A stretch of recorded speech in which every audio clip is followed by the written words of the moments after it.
Hello and welcome back to Cinema Dissections.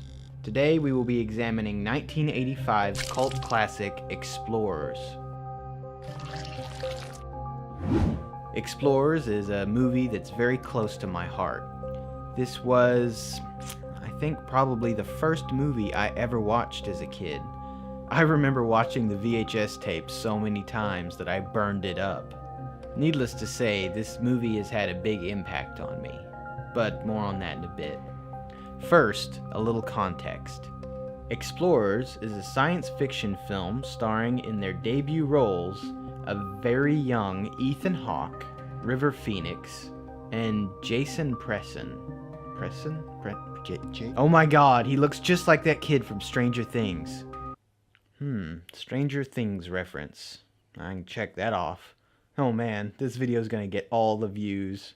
Anyway, this film was written by Joe Dante, the genius behind other favorites from my childhood, such as The Burbs, Small Soldiers, some episodes of Masters of Horror, and other things kids shouldn't watch, like The Howling, and Looney Tunes Back in Action? Yeah, no one should ever see that last one. Joined by Rob Bottin, the mastermind behind the special effects in a little movie you might have heard of, The Thing.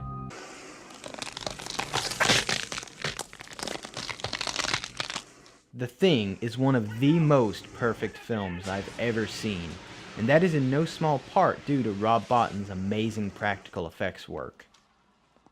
With Joe Dante and Rob Bottin on board, this movie was ready to be amazing. And yeah, this is a kids movie, but man, they could get away with a lot more back in the day. Elephantitis is when something gets bloated and ugly, like your ass. Sure, elephantitis. Kick his ass. Kick his ass. But, as with most things, everything was ruined by executive meddling. Paramount handled this entire movie extremely poorly. First, they wanted to release this movie as early as possible to compete with the success of E.T. and other big movies at the time. Because of this, they rushed the script through without it being fully completed. Joe Dante has even stated that they were improvising what they were going to do while the film was being made. And due to the rushed nature of the production, many scenes were filmed while the newly painted sets were still wet. Worse still, as soon as the rough cut of the film was completed, Paramount decided to just release that. About an hour and a half of footage was left on the cutting room floor, along with multiple fascinating ideas that simply didn't get included in the final movie.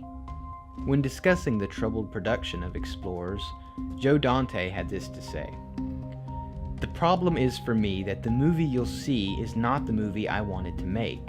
It's the movie I got to make up to a certain point, then had to stop.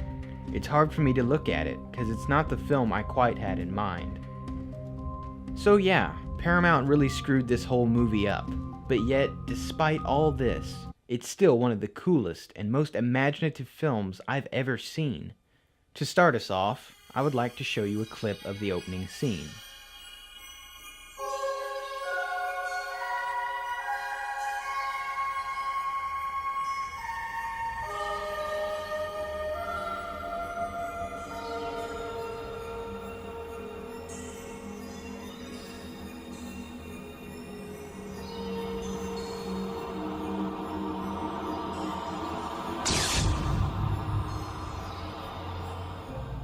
Just listen to that soundtrack. This film's score is just too good for words. And that combined with this intro, it definitely looks its age, and that's a compliment. So the story follows young Ethan Hawke here, who plays your typical adventurous rowdy kid from the 80s. At night, he dreams of extravagant circuitry that he later refers to as blueprints. He draws his dreams and then shows them to his friend Wolfgang. Down, Earhart. Down. Wolfgang is the most adorable little scientist. Just look at him. He's like a little mini Herbert West. Listen, we have got to swear to secrecy. If someone finds out about this, they're going to try to take it away from us, and they can't do that because... First of all, there are a few decisions that we have to make. Fortunately, the police accepted the explanation that Halsey went mad. Well, what else could they believe? The truth? Sure you know what you're doing? Ben, I'm a scientist. It's not magic, as you say. I am a scientist. I remember wanting to be just like Wolfgang when I was a kid. Scientists always seemed so cool to me, able to do what no one else could, discovering wild new things. Honestly, Wolfgang is probably a big reason why I love the mad scientist archetype. His effect on my impressionable little brain is irreversible at this point. I don't believe this. It's asking for coordinates on X, Y, and Z axes to locate a point in space relative to its terminal. This is also where I get my love of technobabble. For those of you unfamiliar with the term technobabble, it's very common in the science fiction genre. Wikipedia describes it as a form of jargon that consists of buzzwords, esoteric language, or technical slang that is impossible for the listener to understand. Technobabble can be a completely meaningless mixture of words. This is usually used when a writer isn't clever enough or doesn't think the audience is smart enough to figure out reasonable words. But the best technobabble is when you can break it down into its key parts and it make actual sense. I don't like the look of that hydroeconometer. It seems to be indicating you've got energy feedback all the way through the retro-stabilizers feeding back into the primary heat converters. Okay, so young Ethan Hawke shows young River Phoenix his drawings, and together they begin building and deciphering them in order to discover what it's all for. While all this is happening, Stranger Things kid tags along out of curiosity. He's supposed to be the rough kid. He has a troubled home life with vague abusive overtones, seems very poverty-stricken, and he has to fend for himself most of the time. Please, just someone show this kid some love. Oh my god, I remember having that exact same mask when I was a kid.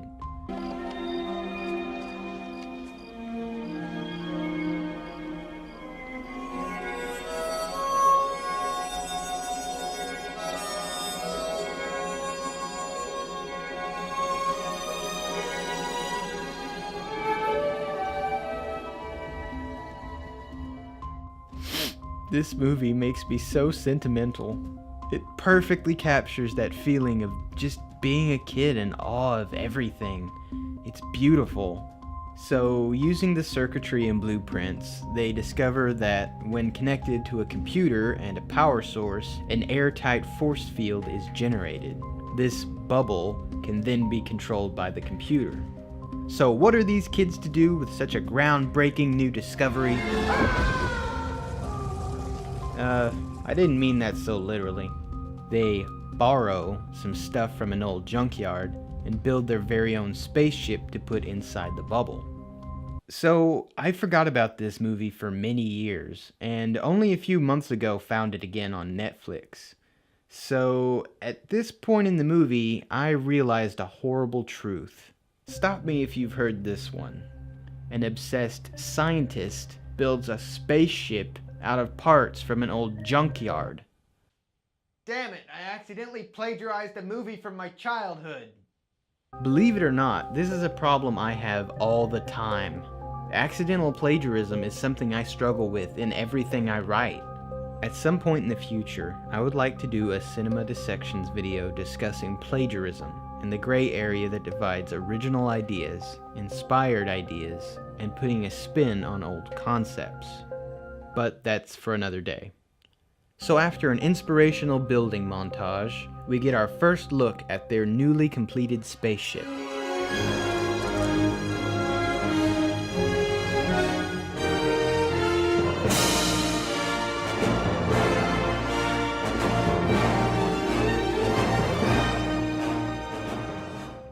Whoa, did anyone else just get chills, or is it just me?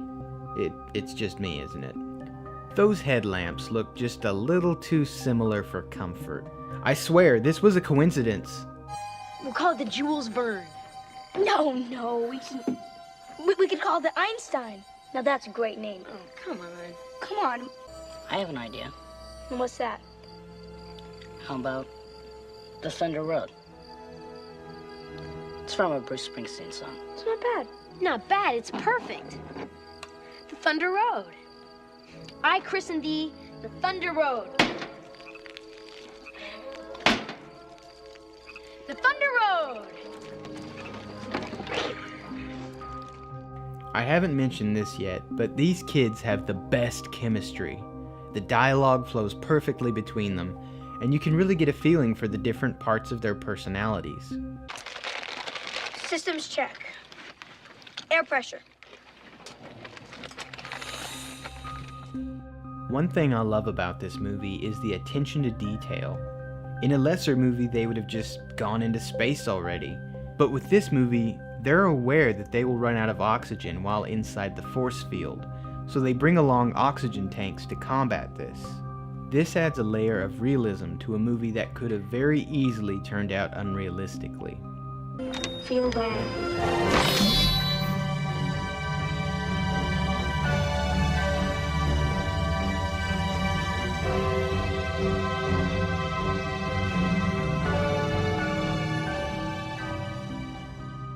Look at these effects! I know how they're achieving this, but even still, it looks amazing.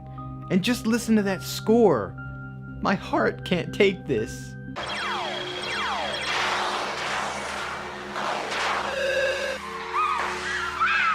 Oh, Star Killer, this is great.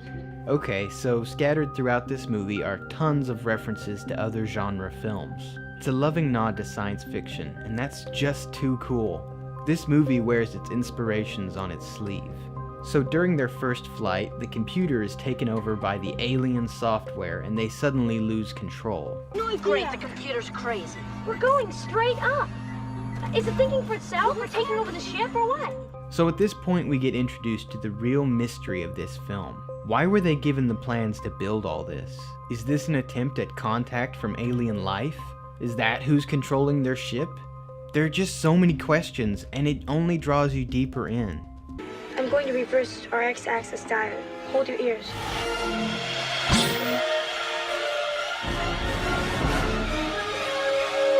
Aren't we still going up? No, this is great. Not only do we have new fresh air, but I tricked the computer so it thinks it's going in exactly the opposite direction than it actually is. That's great. Well, then we're going straight down. Oh, yeah. We're going straight down. Okay. I love clever technobabble. It just adds to the realism. Listen, Ben, I'm not going to get in that thing again until we find out exactly where those programs are coming from. And we need to run tests. Yes, we have to run hundreds upon hundreds of serious tests. You know, it could take years. They eventually decide to go on another trip and meet the aliens. They even do a little debating on what the aliens could look like. You mean, will it be some kind of slimy blob? It could be anything. I mean, it could be pure energy, or it could be thought waves. I mean, I don't know. It could be something we can't even imagine. How about a planet full of Amazon women who want to breed a new race? Pervert. It just doesn't get more exciting than this. Seriously though, it doesn't get more exciting than this. I'm sorry to say this, but at this point Paramount's meddling really screwed us all over. The ending of the film is extremely disappointing. The mystery is ruined, and the writing completely falls apart. And, well, you can stop here. Really. You can stop this video and go on living your life thinking this is an awesome movie. Still here, huh? Alright then. So our trio is captured by the aliens, and honestly, the interior of the ship looks really cool. The tension and anticipation continues to build, and you're on the edge of your seat, ready to discover the big mystery. He's about to say something. What's up, Doc? What? Do you have a girlfriend on Earth? I hate to say this, but this isn't the way I thought it would be at all. So, they tried to do this clever thing where the aliens have been picking up our radio waves and basically our TV programs have rotted their minds, or they're using what they learned to communicate with the kids. I'm not really sure. This part of the movie is very vague, which I'm sure is due to the fact that the script was practically non-existent at that point. I mean, look, I get it. It could have been a clever commentary on the effects our species has on everything, even on a cosmic scale, without us realizing it, or how we romanticize or dramatize everything, such as aliens, when in reality, they're nothing like what we expect. But honestly, all of these answers just feel like a cop-out in a movie that is concentrated so hard on realism and capturing so many beautiful emotions. This movie took itself so seriously, and now... Remember this one? Oh, a horse is a horse, of course, and no one can talk to a horse, of course, that is, of course, unless the horse is the famous Mr. Ed. Everybody writes in with horseman as the horseman. I like Mr. Ed as much as the next nuclear family, but this is just so out of place here. So it turns out the aliens chose the kids because, after watching all our movies about killing aliens, they decided that the kids were the least threatening and the most likely to be peaceful. But then, plot twist, the aliens are actually kids themselves who then get caught hanging out with the humans by their father. It's a very interesting story. It doesn't make any sense at all. Are you aware of that? Okay, again, I could see this too being a commentary on how some parents won't let their kids hang out with other kids. But again, it just feels cheap. I will admit the ending gets a little better upon repeat viewings. I guess because you can prepare yourself for it. This whole segment with the aliens just feels like it was ripped out of a lesser movie. But anyway, the angry father kicks the Earthlings out, and the kids return home. However, something goes horribly wrong and the ship malfunctions and crashes. The Thunder Road is then lost to the depths forever. Then we are treated to some cryptic imagery, tie up some random character arcs I didn't mention in this review, and discover that the aliens are sending some more complicated dream blueprints, which sets us up for a sequel that we unfortunately never get.